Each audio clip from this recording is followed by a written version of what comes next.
Yes, Mr. Short is on this list. So there's Mr. Short. And there's Shonda. Isn't that who we were just talking to? Mrs. McGregor. No, Mrs. McGregor and Ahusha. Somehow I thought Shonda. Why is that name familiar to me? Shonda.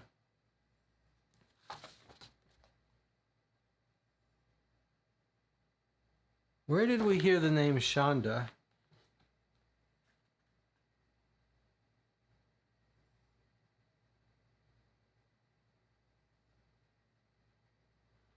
Well, they're Short. We'll find him.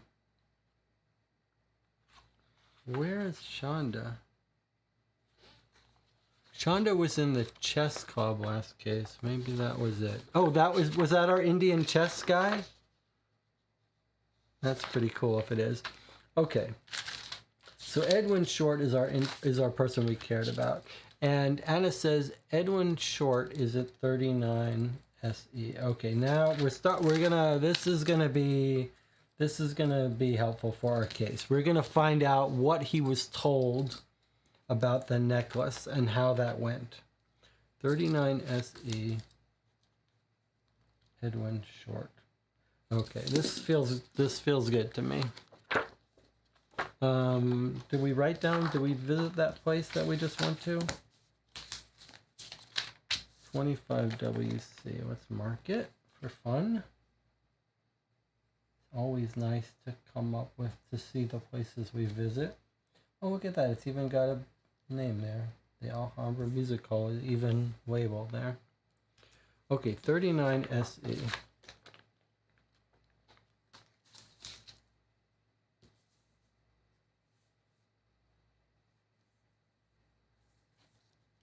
Right off the Thames.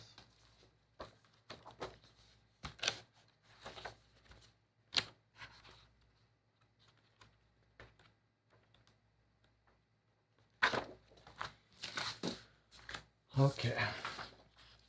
Number 39 is a large brown house with a life-size statue of a lion in the bay window. It's carved in white marble and is rearing up and roaring at anyone who dares glance through the window. Behind the lion, we can make out a large ornate rug on the floor and a globe on a desk. There's no answer at the door. We knock at the neighboring house, and a middle-aged man in a blazer answers. We're after Mr. Short, says Wiggins, and there's no answer at number 39. Do you know where he works? He shakes his head. I don't know where he works, but he does often go away on business. What kind of business? Asks Wiggins. Something to do with stock market, I think, though I don't know for sure. I've never asked, and he's never said. Okay, thanks for your time, Governor. I really thought that was going to be key to our case. What does that tell you? So, he thinks he works at stock market. Should we go to the stock exchange and see if they know him? Let's do that. Although I'm suspicious. Anna says this Short guy seems wealthy.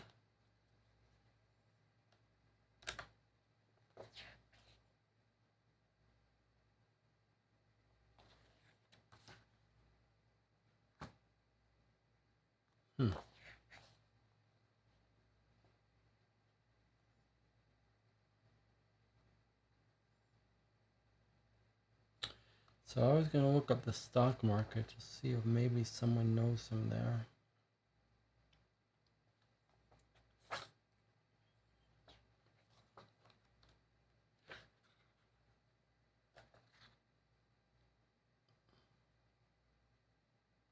Stock exchange is 22 EC. Let's just see if there's any entry here for that.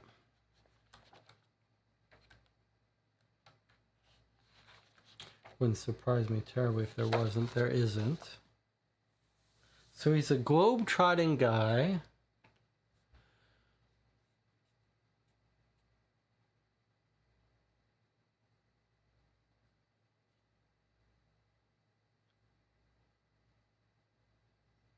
Hmm.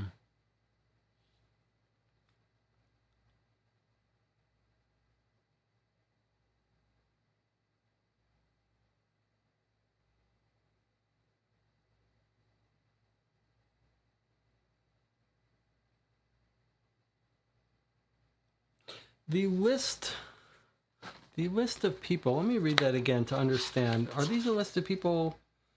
Let's see. Any suspicious customers? Do you have names of any customers who were traveling to India from June onwards? All right, I think we got to check these people then. Why did we think Mr. Short? Because they saw that Mr. Short. Okay. I think we're going to have to look for the rest of these people. Peter M. Trent.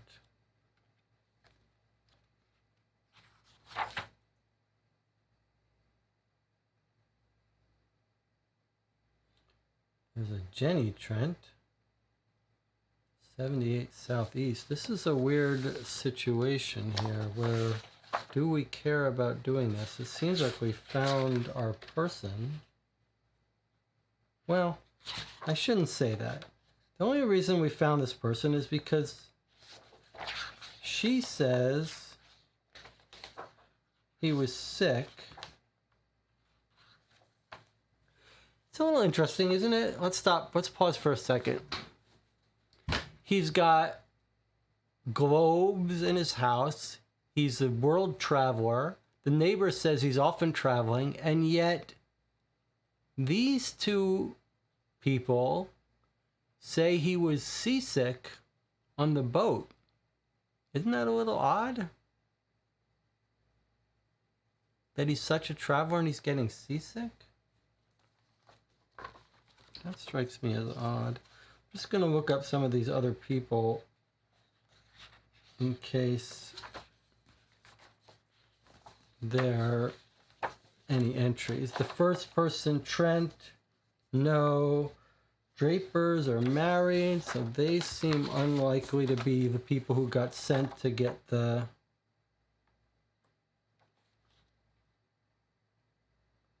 diamond. We're hoping to find the person that was sent to get the diamond. I keep saying diamond, but it's the Tiger's Eye ruby.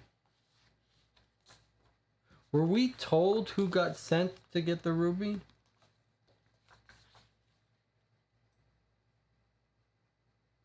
John Clay, 46 EC. No.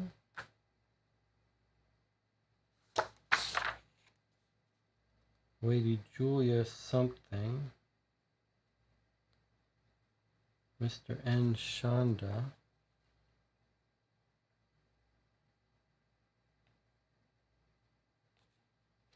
He's not in there. Arnold Gold Goddessly.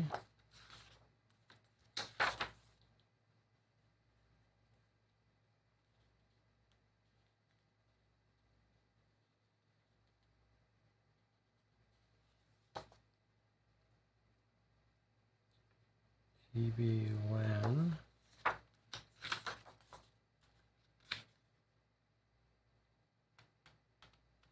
Only Edward Short seems to even be look-upable.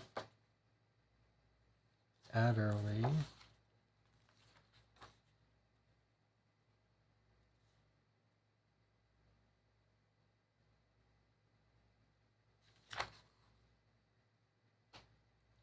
Short.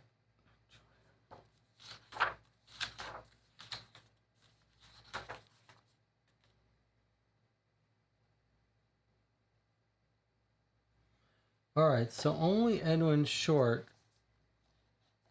was even in the book findable. So large townhouse, life-size statue of a lion in the bay window, carved in white marble. Globe, no answer at the door. Do you know where he works? I don't know where he works. He does often go away on business. What kind of business? Something to do with the stock market, I think. Though I don't know for sure. Interesting. Jonathan says, I don't think we were ever told who was sent to retrieve the stone. Okay, it's time to, we're at a bit of a loss, so we're going to go visit the last of our informants here. Let's go talk to Porky, and see if he has any information about these criminal gang, the violent gang, or the blackmail people. So 52 EC.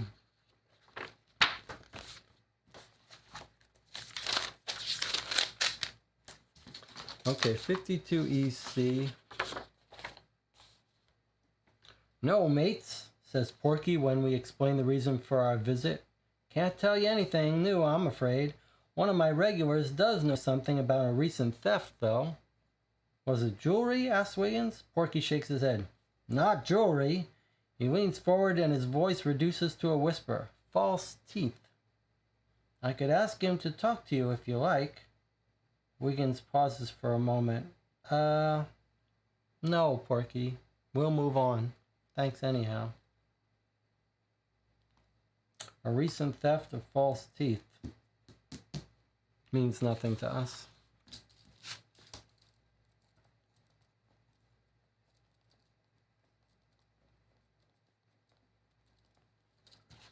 Okay, how about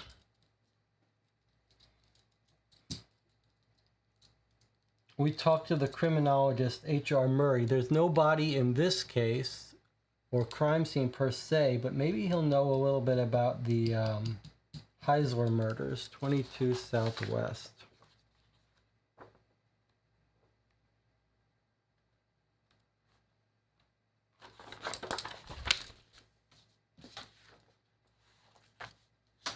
Okay, here we go. 22 Southwest. Hello, Wiblins, says Murray as he studies a jar containing some kind of liquid. What brings you my way? We're working a case, Mr. Murray, but there's been no obvious crime, so you won't know of it. But, well, we just hoped you might have something interesting, that's all.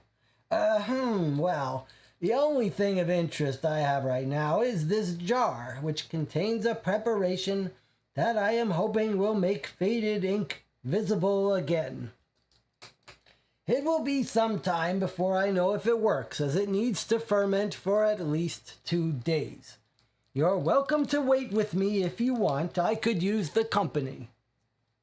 I'm sorry, Mr. Murray, but we better continue our investigation.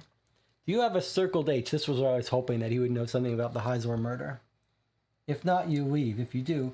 Actually, Mr. Murray, says Wiggins, as we're about to leave, do you remember the Heisler murders? Murray thinks a moment, then nods. Oh, yes. Quite horrible, as I recall, and in all the newspapers. I don't believe there was much evidence. I did examine a couple of threatening notes which had been sent to the Baroness Heisler. This was what we thought might be going on here. And did they tell you anything? Oh, not particularly. I do not think they were connected to the murders. Yeah, why not? Murray goes to a cabinet at the back of his office and digs around in a drawer until he finds a file, which he removes. Well, these are the notes, he says, handing them to us. Look at that. The tiger's eye is in a bag by the lamppost outside Waterloo Station entrance at 8 o'clock Wednesday morning. Leave the tiger's eye in a bag by the lamppost outside Waterloo Station entrance at 8 o'clock Wednesday morning, or something terrible will happen to you. You have one more chance this Wednesday at 8 o'clock, or take the consequences. So she feels guilty. She did not give it up, and they killed her whole family.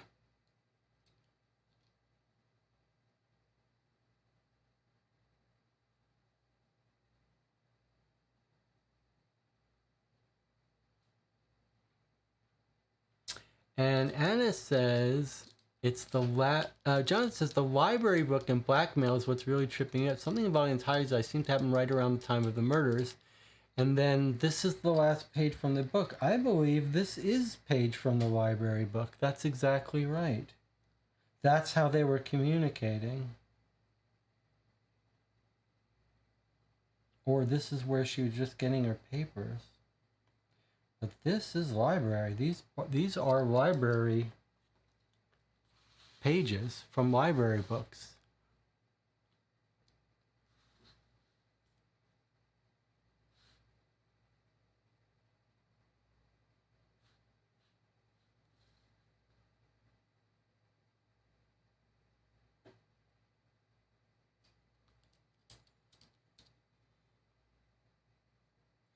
So either Pauline North is the is the Baroness's wife, or maybe she was involved in the blackmail plot. I don't think so. I think she's the Baroness. John says, I think it was just coincidence. I think this was a false blackmail scheme. Just happened her family was murdered. I don't think the gang actually wanted the ruby.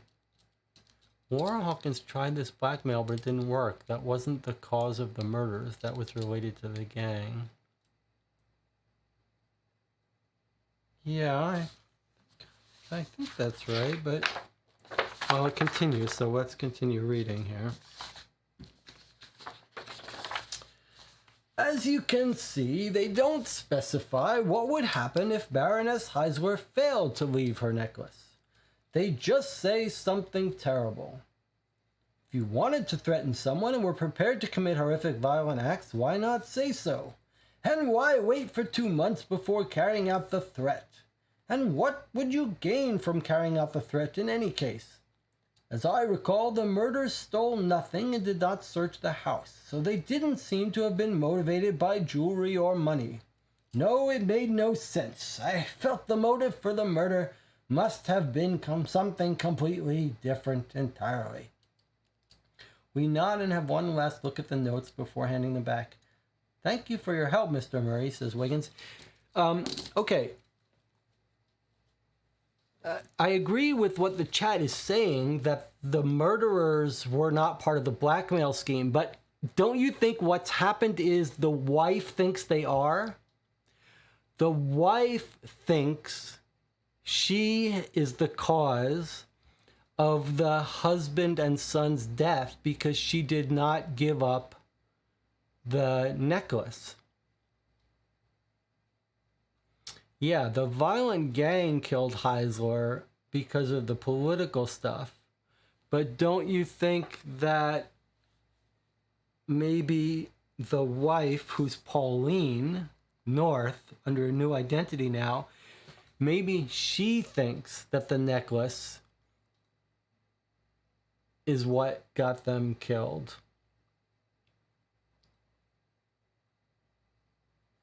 So, but the remaining part of the mystery is, why is she after the necklace?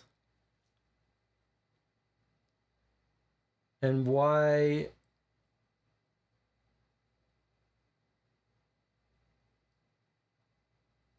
I mean, it may just be that she thinks there's some sort of like curse going on with this necklace, and the fact that it's found its way back to her means she's in trouble again. Or it could mean that she thinks that Lord Pharaoh is the one who was involved. But it's still a little weird, like, why does she want it? If she wanted it, why didn't she take it? If she doesn't want it, why did she mention it? If she didn't mention it and the lawyer is lying, for what reason? They don't seem to be moneyed anymore, so the lawyer can't get money out of her. I don't think. Unless the lawyer is trying to blackmail her, that doesn't make sense. He's known this guy for 8 years. So she may have just freaked out and left, but that's still a little weird to me. All right, let's go visit. That was useful. So that was at 22 Southwest.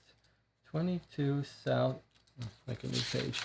22 Southwest is The Heisler blackmail notes. On library pages. What's the logic of the library pages now? I'm a little bit...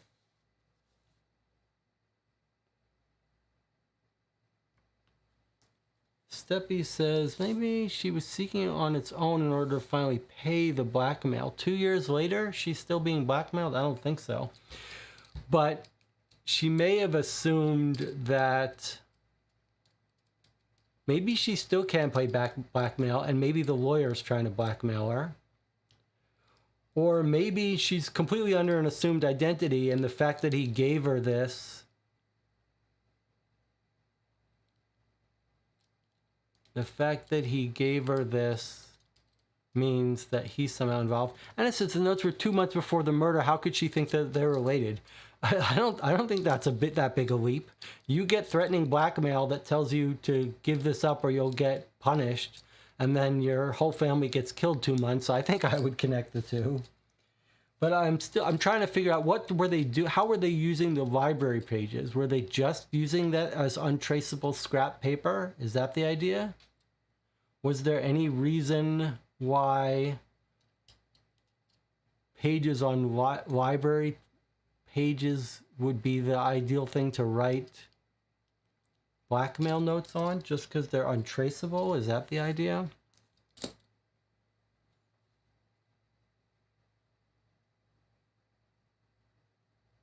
So I think now what we're figuring out is that this woman in jail was the person who tried to blackmail her. So is that what we're thinking now? The woman in jail was the one that tried to blackmail the Heislers, but it didn't work. The Heislers didn't give her the necklace, and then the Baron Heisler and his son got killed through unrelated reasons, and the wife blames herself. Okay, that makes sense. So now if we look at the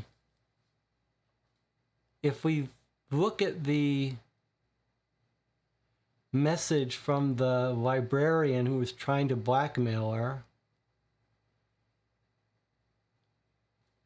does her message make sense more now? It was a weird thing about she got rid of it, right?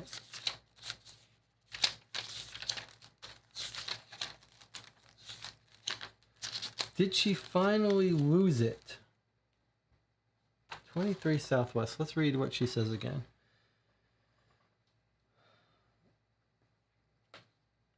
Did she finally lose it?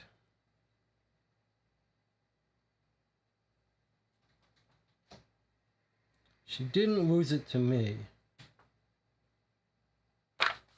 Yeah, I guess she's just saying, did someone finally steal it from her? Well, it wasn't me. All right, let's visit Sherlock Holmes and see if he can fill in help us figure out if we're ready, if we know everything we need to know. 42 Northwest.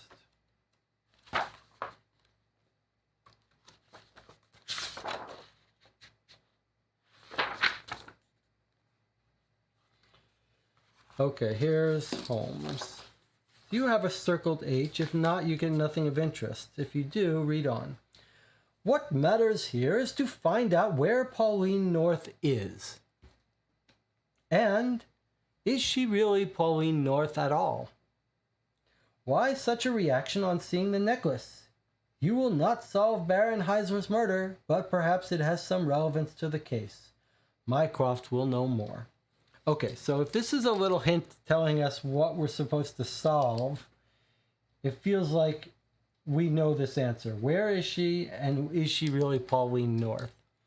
Our guess is now that we know where she lives, in one of those two houses right next to the Claridge Hotel, and she's really the Baroness. And she was just overcome when she saw the necklace.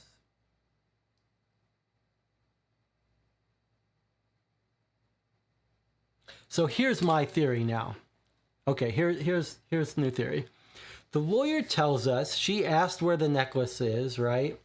And the lawyer says when he told her it was all the way in India, she seemed sad that it was so far away. I think that's not right. I don't think the lawyer's up to no good, but I think the lawyer misread her emotional reaction. I think she asked about the necklace, hoping it was far away.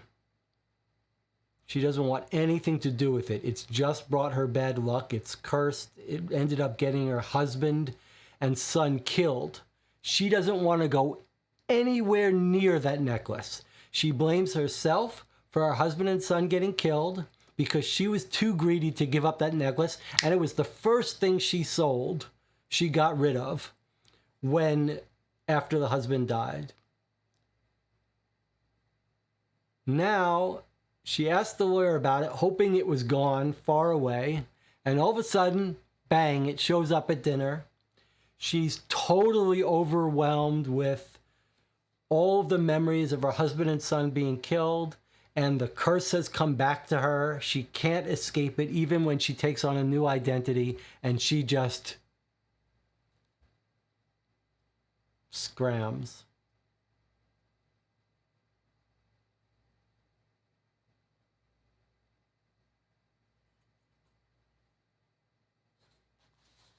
So the lawyer wasn't up to no good. He just misread her emotion.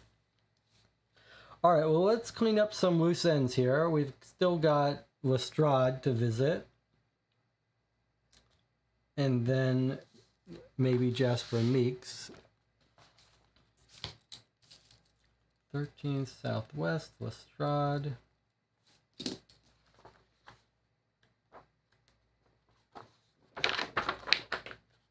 You have a circled H. They all want to know if we know the Heislers. We do, so we can read this. You want to know about the Heisler bludgeoning, asks Gregson when the constable from the front desk has told him the reason for our visit. Why would Holmes be investigating that? It was 2 years ago. Well, we think it might be relevant to a current case. Interesting. Well, I'll tell you what I know on one condition. If by some miracle you actually get any leads on the bludgeoning itself, bring them to me, okay? The case is not closed from a legal point of view, and you will still be able to look at the elements of the file. Nobody above us gave us grief for it, but for me, it became a personal matter. Okay? So, Baron Jacob Heisler moved to London with his wife and son from Germany in about 82 or 83, in the early afternoon of the 6th of July, 1887. Baroness Heisler came home from lunch with friends to find her husband bludgeoned to death in his study, and their son dead in the drawing room. 3 of the household staff were killed in the same way. Quite gruesome. From the whole household, only Baroness Heisler and her housemaid survived, as both were out at the time. The strangest thing was nothing was taken. In fact, there was no obvious motive at all. We thought it could be connected to a political scandal involving parliamentarians that, according to rumor and the press, Baron Heisler was tangled up in. Baroness Heisler, however, was convinced they were after the necklace. This was our theory. She said about 2 months previously she had been sent threats saying something would happen if she did not leave this necklace in a particular place by a certain time. She gave us the notes, 2 of them, but it was never clear that whoever wrote the notes was responsible for the bludgeoning, or exactly what the motive for the bludgeoning was. And honestly, I think we shall never know. Thank you, Inspector, says Wiggins. If we get any leads on it, we'll be back. Okay, this is confirming our theory of the case. She's guilty. And maybe when she sees the necklace back, she does think that she's about to be killed. She might think that she's now crossed paths with the people who have been trying to get revenge this whole time. Okay, let's read Sir Jasper Meeks, the medical examiner, just in case he remembers anything about this previous case. Probably not, but you never know.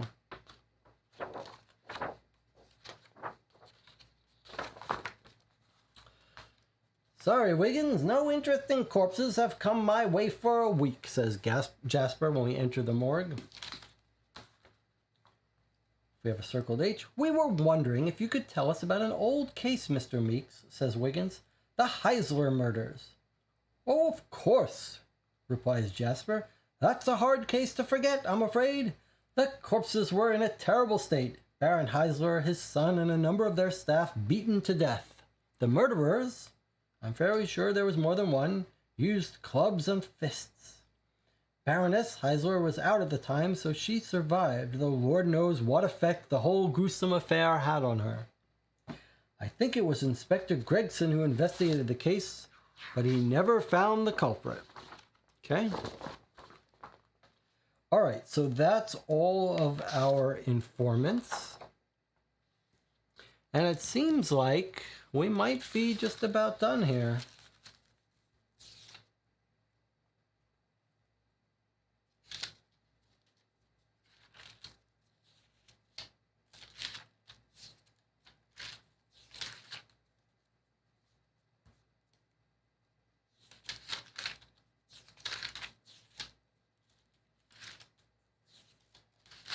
So we may want to go visit those two houses where the maid went and where the North residence and the Upwood residence to see if we can figure out which of those two residents are women are Pauline is in.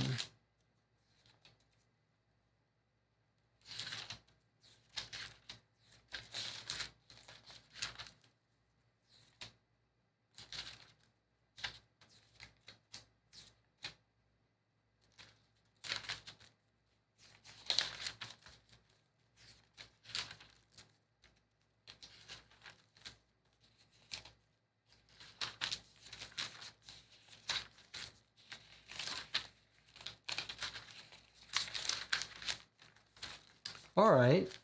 Seems like we've got it now. All right, let's visit these two houses where we visited for Pauline North. So one was 71 Northwest.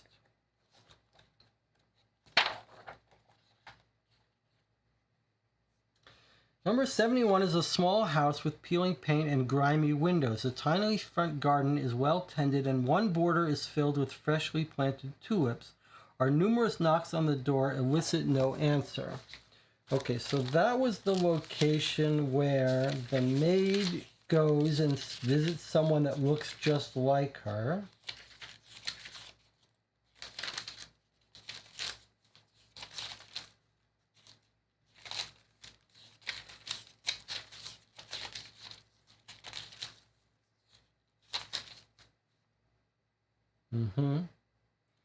And then when we go to the Upwood residence, that was the North residence.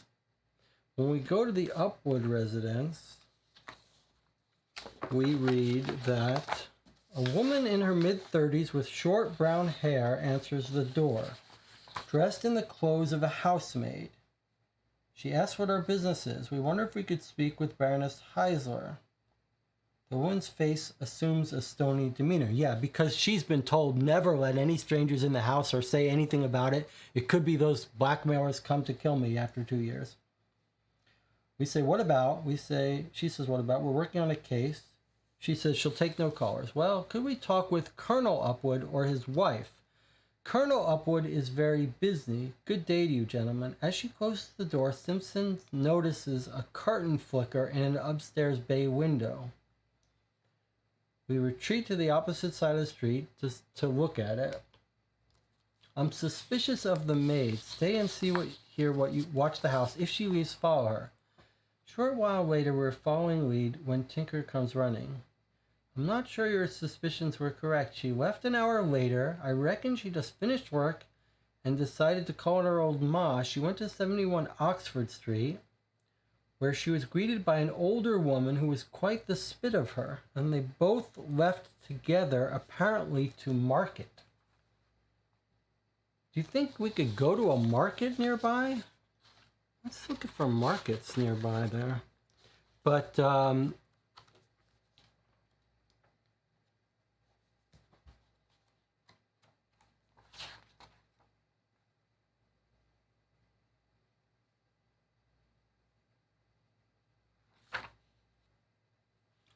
markets in the Northwest. There are no markets in the Northwest. Okay.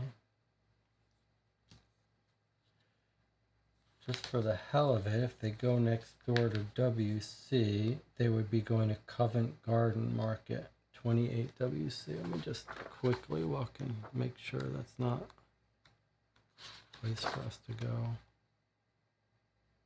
No. Okay, so let me look in the chat to see what you guys make of that. My guess is Pauline is at the Upwoods. North's house is where her maid is. She has taken the servant's family name.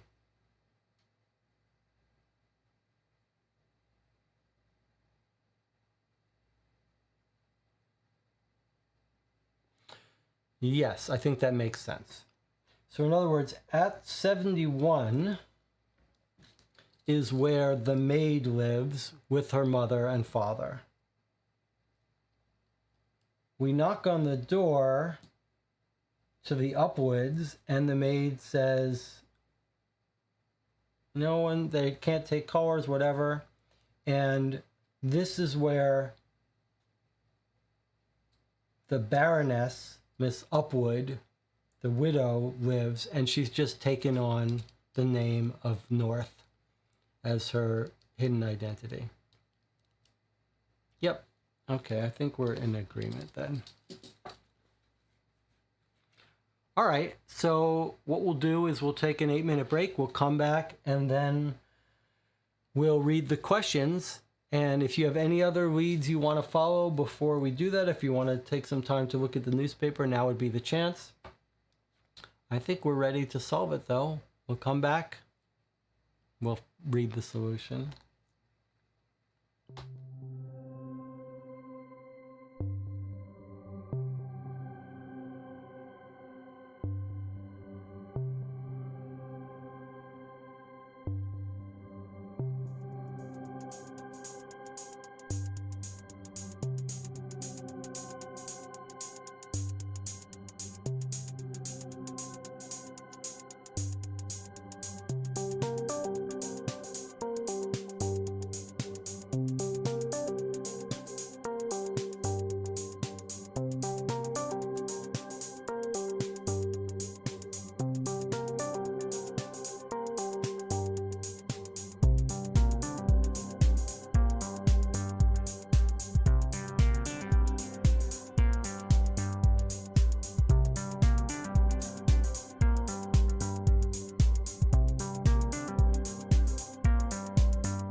We're back. You're watching Caught for Two. It's an early evening for us. It's 3:30 a.m. here, and looks like we're ready to solve this case. We're just talking in the chat about our final pieces of the theory, agreeing where she lives, that the maid, she's taken the maid's name when she goes out. She's probably in hiding because she's afraid the blackmailers are still trying to punish her and kill her. We were talking about her final theories. What happened? Does she think Lord Pharaoh is in on it, trying to kill her, or did she just get overwhelmed with emotion when she saw the necklace, etc.? I think it go either way. I think we're generally in consensus that she probably just got overwhelmed with emotions. But you could imagine how paranoid and scared she would be if your whole family got killed and bludgeoned to death, your son, your husband, and the staff, all in anger for you not turning over this necklace. You can see why you would be a little bit irrational. Okay, so the question I have for the chat is, do you want me to skim this to look for things we didn't read? Or shall we just jump to the questions?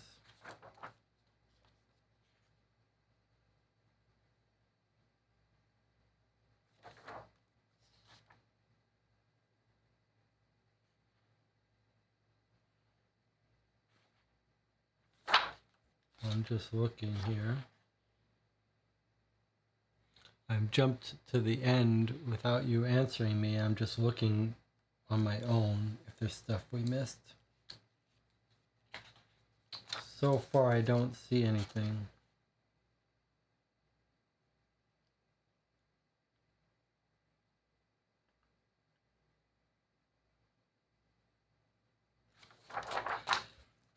It's actually quite a short book here. Okay, so I do see one thing that we didn't read that I want to do because it was something Jonathan's been wanted to do from the start. which was to go across the street from the restaurant to see if anyone saw anything. So Jonathan was saying that quite a bit. And right across from the restaurant is 64 EC. So let's read. Right across from the restaurant was 64 EC. So that's the only thing that jumped out at me as having a paragraph that looked significant that we didn't see. So let's read this. Across the road from Maison Lafitte is a haberdashery where we find 3 women sitting in a circle sewing dresses and shawls. "Excuse me, ladies," says Wiggins, doffing his cap. "Did any of you happen to be present here on Wednesday evening?" "You was, Gladys, was you not?" says one of them with a round face and a squint. A thin lady, who we assume is Gladys, shakes her head. "No, Ethel, I was at Bertie's, helping with the curtains," she says. "I thought Deirdre was here on Wednesday." "I was here on Tuesday," says a curly-haired woman with a pockmarked face, who we assume is Deirdre. "That was when that thing happened with the cats." They all look at each other and laugh for a few moments. Then, after a brief silence, the one with the round face who spoke first, and who we assume is Ethel, says, "Oh, bless my soul, I was here Wednesday. What do you want to know?" "Did you happen to see a thin lady with dark hair leave the restaurant across the road?" asked Wiggins. "I could have. I was sitting in the window sewing some little booties for my granddaughter. She's a little beauty, she is, such a sweet face." "She sounds lovely," says Wiggins, "but about Wednesday, think carefully. Did you see a thin woman with dark hair?" She screws up her eyes. "Yes, maybe. I can't remember for sure. I did see people come and go from that place all evening. I had a good view of it, but I don't remember each person that well, if you understand me." "Of course," says Wiggins, "so you didn't notice anything unusual either?" "No, my lad, it seemed like a normal night." And that's it. So otherwise, we saw everything. All right, question time. Here we go. Where is the tiger's eye? What is Pauline's North real name? Where is she? Why and how did she leave the Maison Lafitte?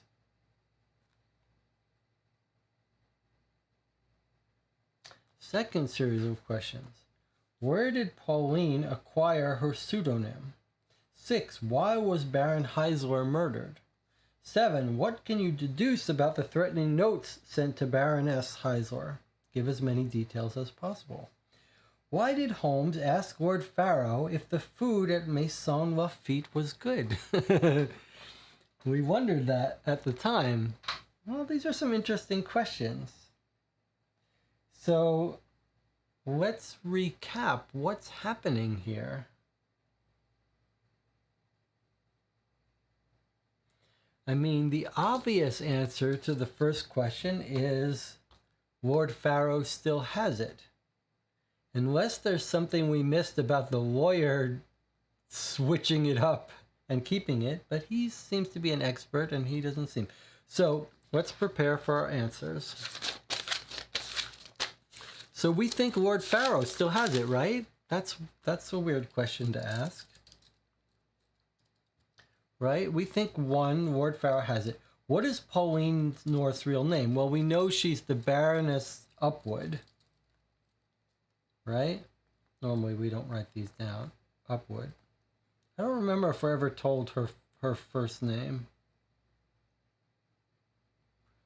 In Farrow's safe. That's right. He tells us. He puts it in his safe.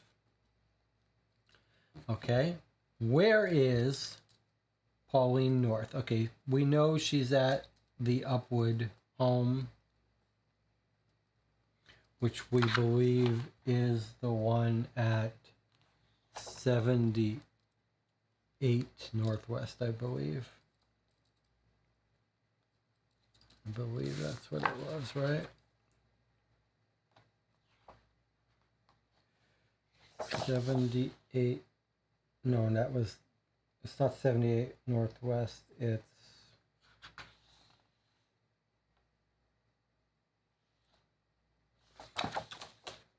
was it 31? Yes, 31 is where the Upwoods live. 31. Yeah, her first name could be Pauline Upwood, but it's definitely Baroness Upwood. Okay. Okay, and we're saying that she's at the Upwood estate where the maid worked, where we ran into the maid. Okay, so now how and why did she leave Maison Lafitte? We think she went right out the door and took a cab. Right? She just went right out the door. They saw her.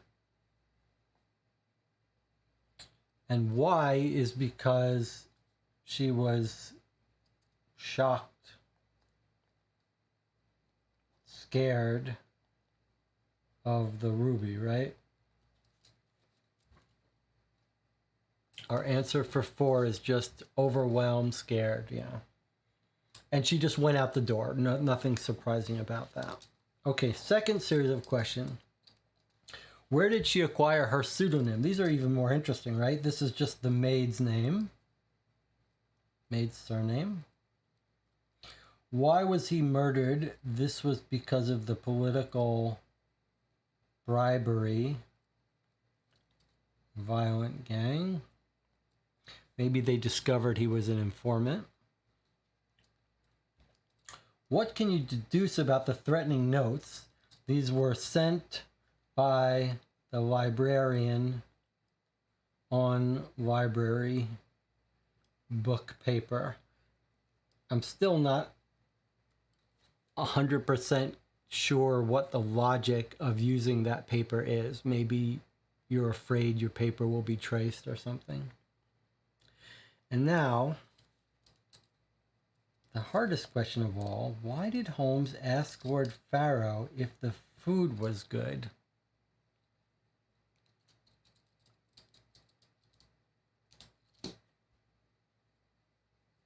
Oh, I guess the other thing we can deduce from number 7 is they weren't serious.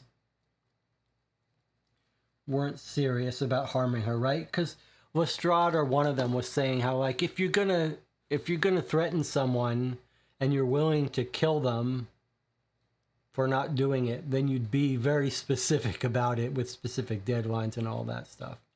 Just a bluff. And number 8, because Holmes is curious if it's a good place to eat. I mean, I think that's the only thing I can conclude. Any other theories about 8? It's just he wants to know if it's good because it just got remodeled, right? Then there's a newspaper article about it. Let's see what it says here. Recently restored, a la carte. He just wants to know if it's a good place to eat. It's very far from him. It's not really a restaurant he would go to, but okay. All right. Funny. All right, here we go.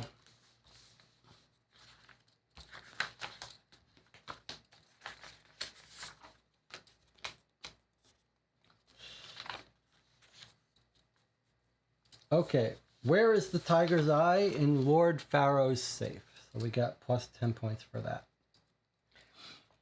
What's her name? Baroness Heisor or Baroness Heisor? That's our full 30 points.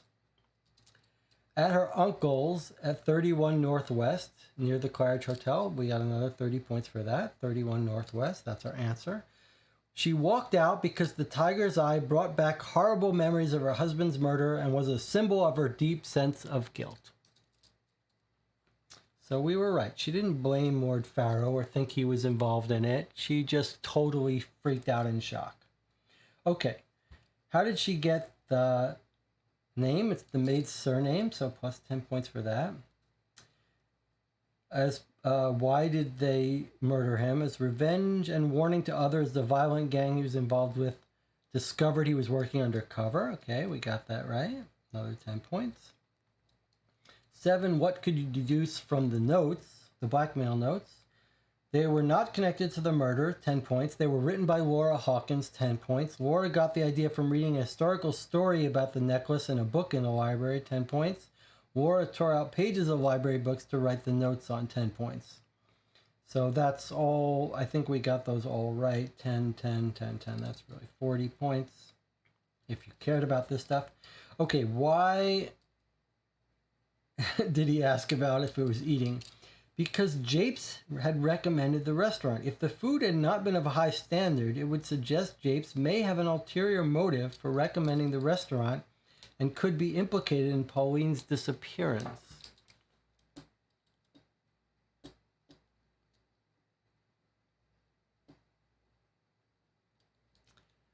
So Holmes thinks Japes recommended the restaurant. So if the restaurant wasn't good, what would you conclude? It would suggest that Japes may have had an ulterior motive for recommending the restaurant. I don't buy it. I don't buy it. I like our answer better. Holmes just read about this new restaurant and he wanted to know about it. All right. So anyway, we got a perfect score. We got it all correct.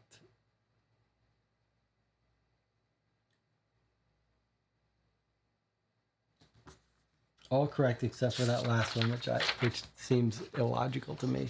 But Holmes' thinking is good. He's like, if it's not a reputable place and Japes arranged it, maybe Japes arranged it for her to be kidnapped there. But that wouldn't be based on whether the food was good. That's an interesting theory. All right, let's read the solution now. So congratulations. The Irregulars did it again. And now let us read the solution together. Lord Pharaoh is even more agitated than he was during his first visit, and we all watch him pace anxiously, twirling his cane in his hands. If you have solved it, please tell me, demands Lord Pharaoh for the 4th time since his arrival at Baker Street. Why must we wait? We will not wait much longer, replies Holmes, glancing out the window, though perhaps it would help if we passed the time with a few questions. Did you ever consider, Lord Pharaoh, that from the way Japes describes Pauline's response to the news that the necklace was in India, she may not have been sad but relieved? This was my favorite part of the case, by the way, when I decided that Japes had misread her emotional reaction. And that's what made it consistent. My favorite part is being talked about. So I'll reread it so we can savor it. Did you ever consider, Lord Pharaoh, that from the way Japes describes Pauline's response to the news the necklace was in India, she may not have been sad, but relieved? Relieved? Lord Pharaoh's agitation is for a moment stilled, to be replaced by confusion. Indeed, she sighed deeply, sat back, and closed her eyes.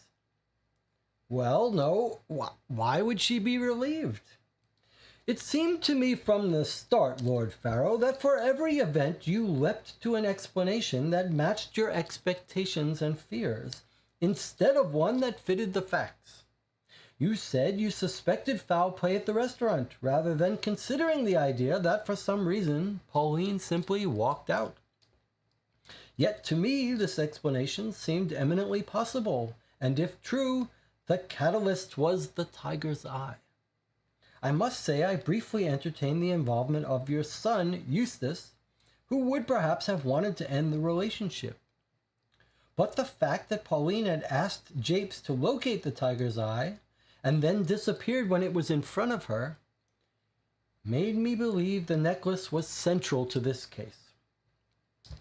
Hence my first visit was to your lawyer, Japes, as he was the only person who had conversed with Pauline directly about it.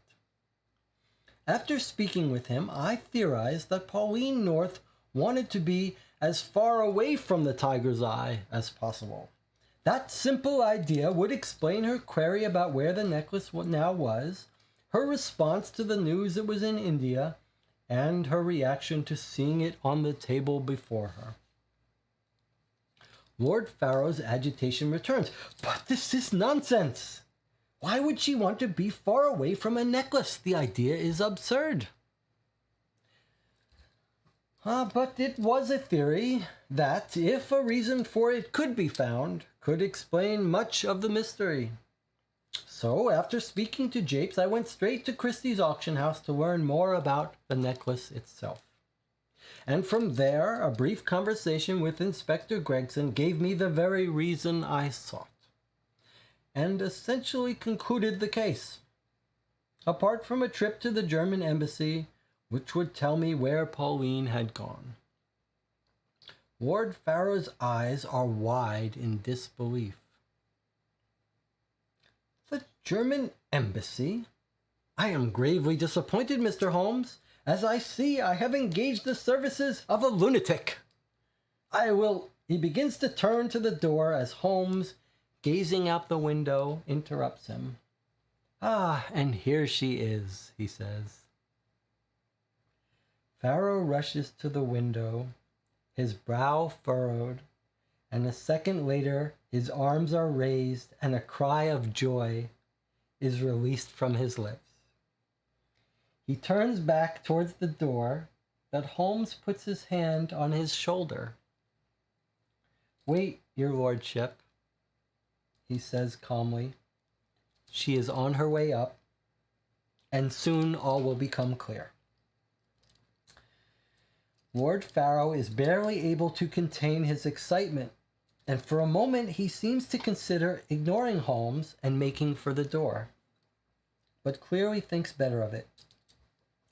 He closes his eyes, takes a breath, and waits.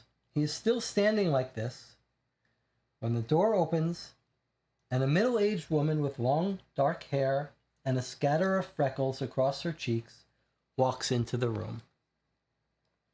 Her eyes are wet with tears. She sees Lord Pharaoh and looks at the floor. Please take a seat, says Holmes. She sits down in the armchair. As Lord Pharaoh stares at her, his expression oscillating between joy and confusion. And Holmes addresses him. I wrote to Pauline and told her how anxious you were, and informed her that you had engaged my services. I asked her to come here to see you and explain the events of the last few days, which I now invite her to do. He turns to Pauline. You can speak freely, Holmes continues. I believe you will find you have nothing to fear, Baroness Heisler. Lord Pharaoh gasps. Baroness Heisler? He utters. Our visitor finally speaks. I am so sorry, Robert. I did not want you to be hurt or worried. It was just... You will soon understand, I hope. I am Baroness Pauline Heisler. I met Jacob Heisler in Germany in 1861 when I was 18, and we married there a year later. The following year, we had a son, Leo. In 1883, we moved to London as Jacob was keen to conduct business here, and I missed my Uncle John, who had raised me after the death of my parents. The day we left Germany, my husband presented me with a gift. One of the most beautiful things I had ever seen, the tiger's eye. Then, 4 years after we moved to London, the horror. She pauses for a breath and a tear falls down her cheek. Jacob was preoccupied with something, and rumors began to circulate that he was involved in corruption and bribery, which I never believed. But worse was to come. Lord Pharaoh's face has set in an expression of sympathy, and we realize he is evidently aware of the infamous fate of Baron Heisler. Pauline continues, I received a note telling me I must leave the Tiger's Eye at Waterloo at a certain time or something awful would happen. I showed it to Jacob, but he laughed and said it was a hoax and in exceptionally bad taste. I readily agreed. I would soon be the talk of London for quite different... I readily agreed, not wanting to surrender my wonderful necklace, which I felt made me the talk of all London. Little did I realize I would soon be the talk of London for quite a different reason. A week passed and nothing awful happened, but a second note came. Again, I ignored it. She begins to sob, and Lord Farrow steps forward and touches her shoulder. She rises and lets him take her into his arms. I imagine you understand the rest now, Lord Farrow, says Holmes softly. 2 months later, Pauline found her husband and son murdered and blamed herself. And the necklace. She sold it soon after, but found that the brutal murder, having been the subject of society gossip and reported extensively in the press, followed her everywhere. The name Heisler would be forever associated with the awful crime, as would, for Pauline, the beauty of the tiger's eye. Pauline steps back from Lord Farrow. I lived as a recluse in my uncle's house for 18 months before nervously venturing back into the world. I dyed my hair black, naturally it's red, and dressed differently than I used to, partly because I didn't want to be recognized, but also because I longed to be a different person. As Pauline Heisler, people looked at me and saw a gruesome murder and felt only pity. So I used my housemaid's surname. When I met you, I felt for the first time that maybe things could be good again. But then I thought of the necklace and realized I needed to be sure it was gone, far away, where I would never see it. I was so relieved to hear it was in India, and then when it was there in front of me, the horrific memories, the anger, the guilt, the thought of wearing it made me sick. Yet I knew I could not tell you, as I knew how hard it must have been to acquire, and you might hate me when you found out I had lied to you. I left immediately and went straight home. Once there, the fear of seeing you and having to explain myself was too much. Until this little dear, she gestures at Daisy, who grins, brought a letter from Mr. Holmes this afternoon, and I realized I had to give you an explanation. That even if it caused you to hate me, I owed you that. I will never hate you, responds Lord Farrow, and I understand why you lied. I know something of the pain that comes from losing one we love and the lengths it drives us to. I sought you at Claridge's, and they said no Pauline North had ever been a guest. She nods. It is around the corner from my uncle's house on Hanover Square, where I have lived since the Heisler house and lands were sold on my instruction after the murders. I claim to live at Claridge's because if anyone knew my uncle was Colonel Upwood, they would soon realize who I was.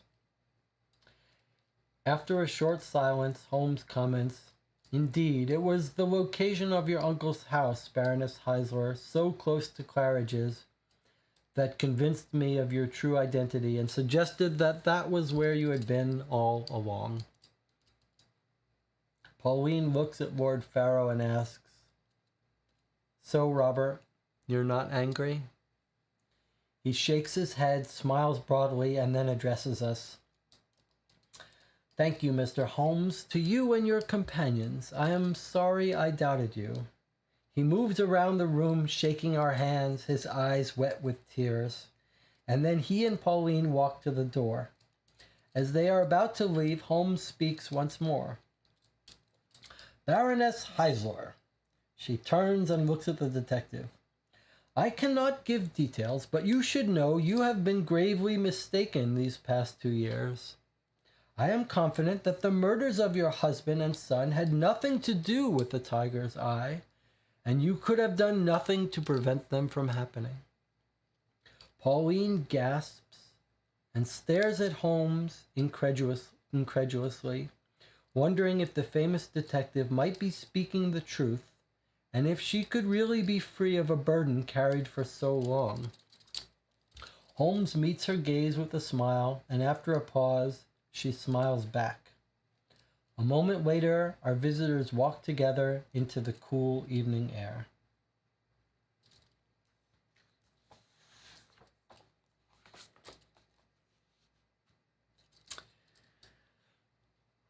That was an emotional ending. Very sweet, happy ending, and emotional.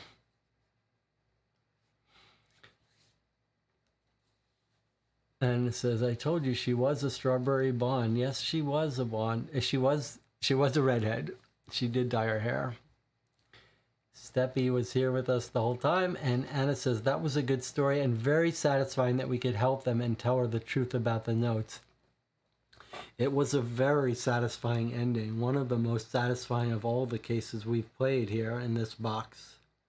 I was tearing up at the end there when he was in that office and you sort of knew that she was going to be coming into that room, but he didn't know. And then he sees her. He gets emotional. He has to be restrained from running to the door. Very sweet. So let's talk a little bit about the case. Dave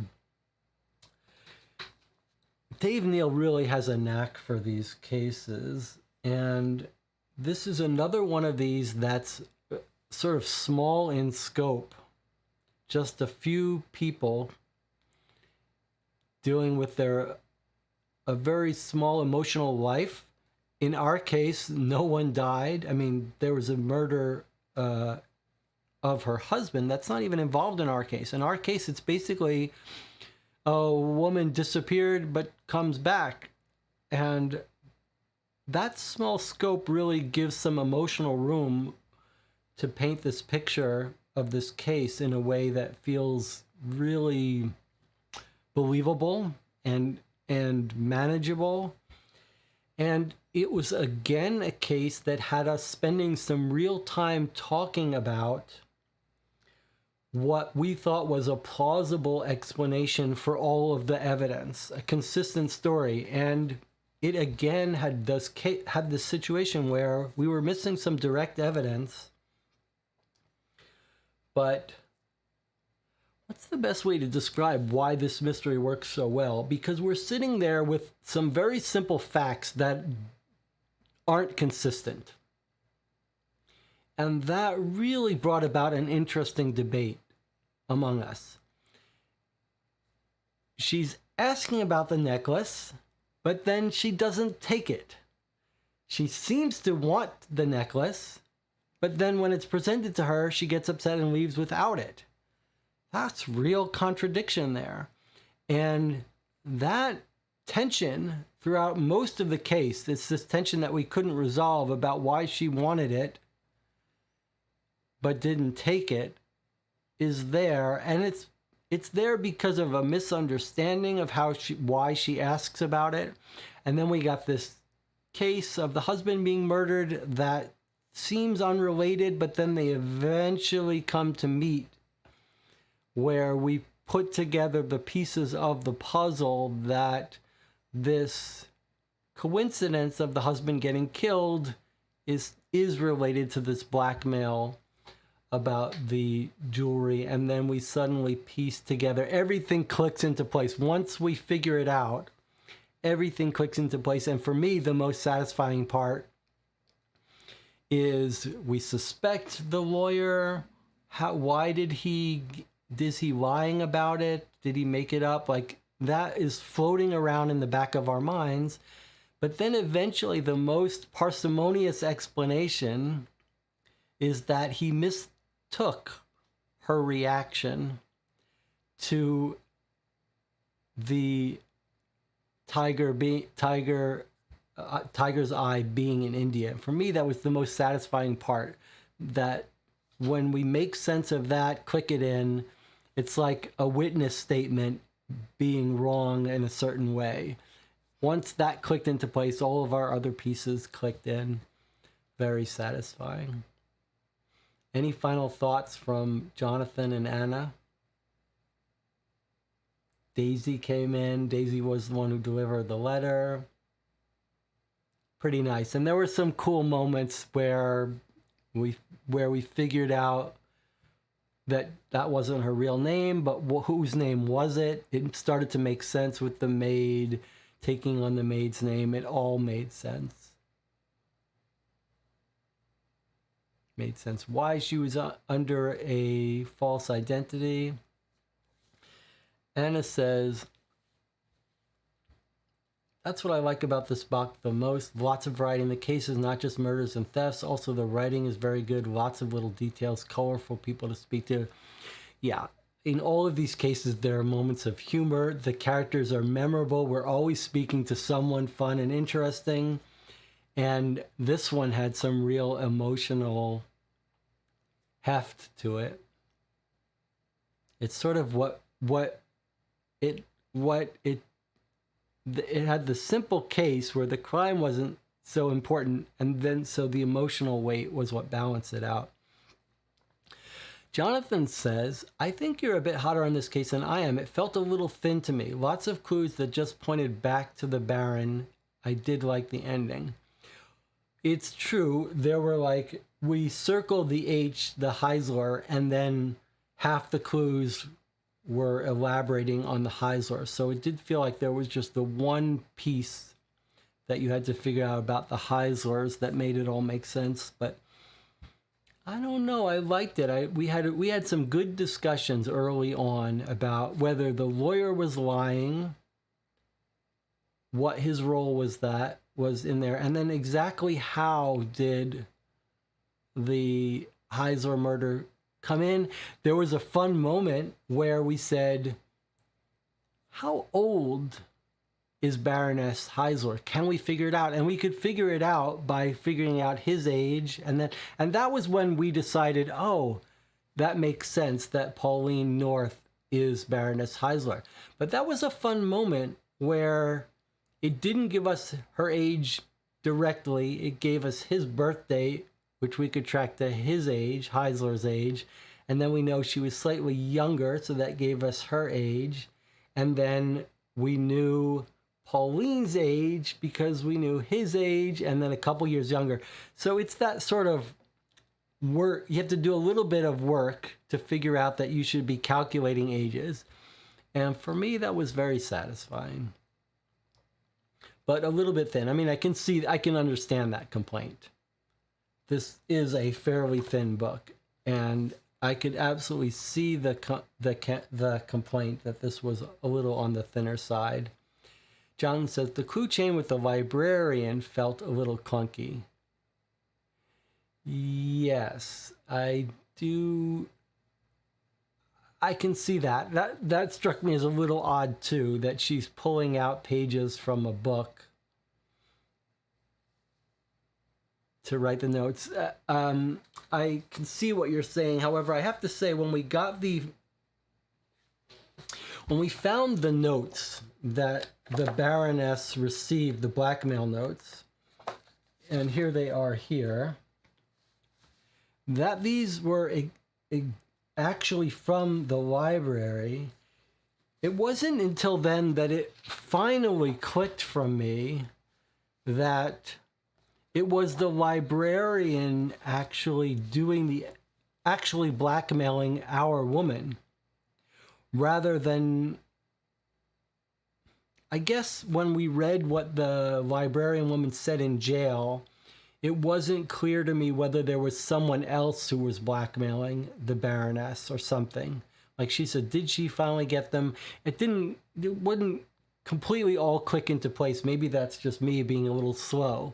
But it wasn't until we see these notes that were clearly the same notes the librarian wrote that it all clicked into place for me that, okay, it was totally independent coincidence, the murders and the blackmails, and it's the librarian's blackmail, and she wasn't serious, and she definitely wasn't involved in any murder. So I felt good about that, but I agree it was a little bit clunky how the librarian ripped the pages off. I found that was a little weird.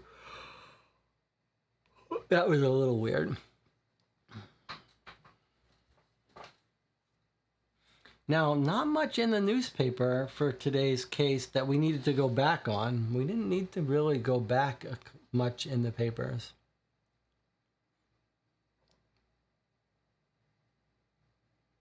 It was a little bit, I have to agree, like, it's a little weird that you would use those pages as your blackmail. Like, you're taking a big risk ripping pages out of the library book. I was saying, oh, maybe you're taking pages out of the library book so no one can trace the paper, but it's the opposite, because the fact that you've used the pages for blackmail that actually say what library they're taken from. So this is the worst thing you could do if you didn't want to get caught. You're like, here's a blackmail note. Oh, come find me at the library. So I think that actually is a bit of a logical flaw here.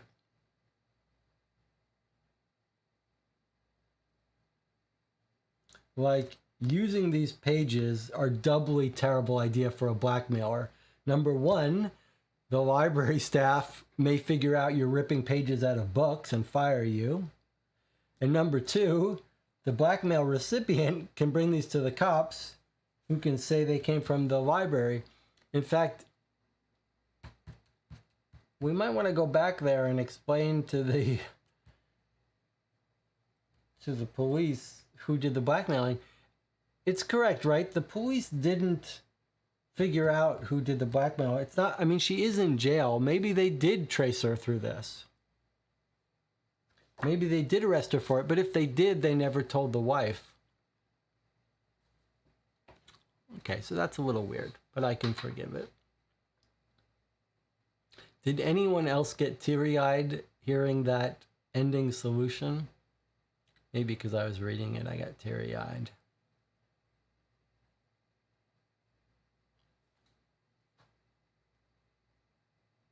And it agrees the library page idea was a bit clunky, clanky.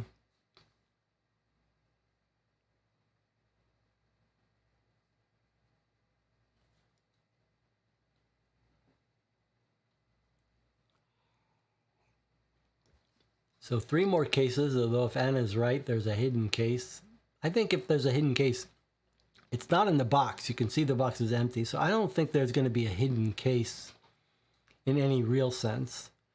But it's possible that that the final case is 2 cases in its book.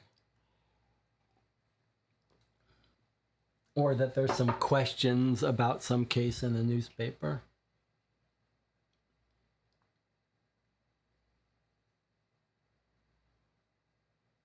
It was nice to have a happy ending, though, that's for sure.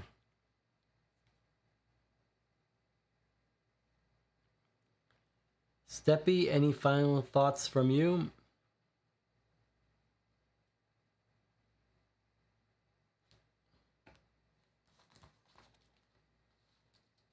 We've been doing pretty well on these last cases. I feel like we've been pretty confident. I know some of the cases I played before this seemed harder. seemed harder. The last 2 cases we've solved pretty handily.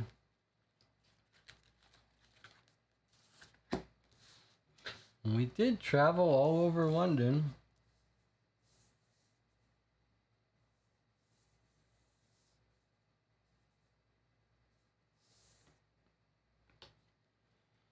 All right, final thoughts from the audience before we switch away. We'll have to decide when we're going to play case 8. Steppy says, I agree in regards to the ending. It was fun going from the previous one with more calculated players to this one where motivations were more personal. Made for a very different experience, which was neat. That's a good point, and it matches what Anna was saying about the variety in this box of cases. They feel quite different in tone and sort of focus. John says it was a good case, but I enjoyed case 6 a little more. Okay.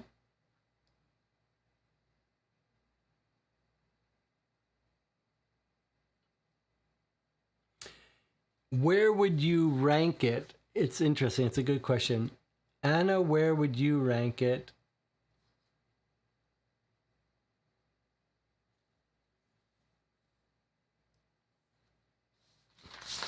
I mean, I am a sucker for these emotional cases, but case 6 did have that fun code. I don't know. I mean, this is not. I would rank these below the first couple cases.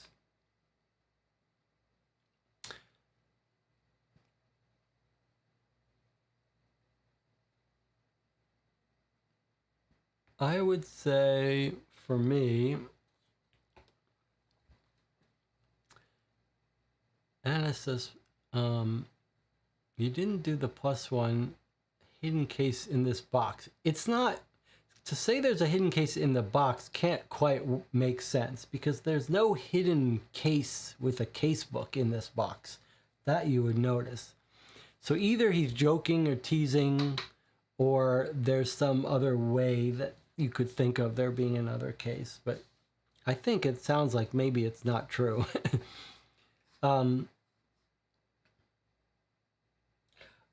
Here's where I would start to rank things. I think I would rank cases 1 through 4 as the highest. I mean, I played them so long ago, so it's hard for me to know. But my memory of case 5 was that I had some complaints about case 5. But I wonder if we hadn't played it together, whether it would have been easier and more understandable. I did like this one a lot. I guess I would put this one and the previous one mostly tied, but for different reasons. For this one, for the emotional payoff for me was very satisfying. I would rank this one pretty high, in the same range. So I guess probably I would rank this one above case 6, not for core mystery, but for overall experience. Jonathan says, is the gang the emerging plot threat of this semi-campaign, halfway through the semi-campaign? I tell you what my theory is. My theory is that there isn't a plot line throughout it, that may just be the newspapers, and that we're not going to hear more about this violent group, but maybe we will. Maybe I'm wrong. So far, we haven't had any plot line continuing across the games. It's just been a couple of news items. And that would be my guess, but I don't know. If it was the violent gang, that would be kind of cool. I mean, they do sound serious and violent and dangerous, so that would be good to be able to track them down. But there didn't seem to be much of a hint that there was still an active case.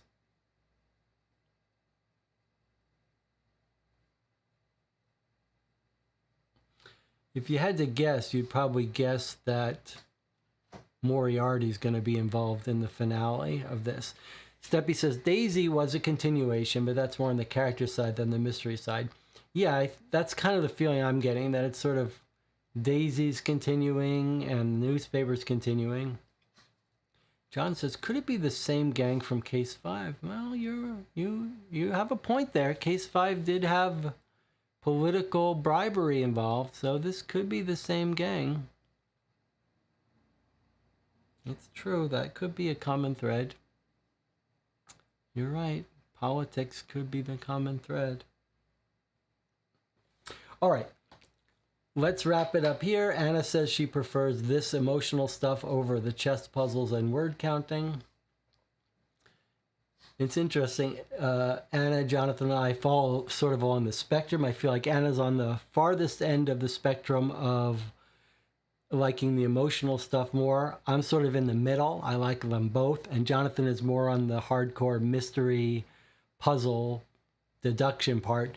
And he likes the endings and the emotional stuff, but for him, the most important thing is the mystery. Although on the whole spectrum of kinds of players, Jonathan is with us on the side that likes the story and emotion too. It's just among the three of us, we're spread out on that spectrum. I'm not sure where Steppy falls. Looks like maybe somewhere in between, maybe in the middle like me. All right, let's sign off here. 84 degrees. I'll cool down a bit. I might be on the next one with the lapel mic and the air conditioning on in the background. We're going to decide offline when we're going to play case 8. We've only got 3 more to go. So certainly no later than a week in the weekend, but Jonathan will help us schedule when. Steppy Berry, if you're interested in playing with these with us and you have schedule limits, you can visit the Board Game Geek forum section for the Co-op for Two Guild. There's a link under the YouTube channel under Community where we discuss scheduling and where to play games, although it's hard by the time you get 2 or 3 people. There's never a perfect schedule. Anyway, Jonathan will decide when we're playing Case 8. I'll post it as far in advance as I know. And I'll see you then. And with that, until next time,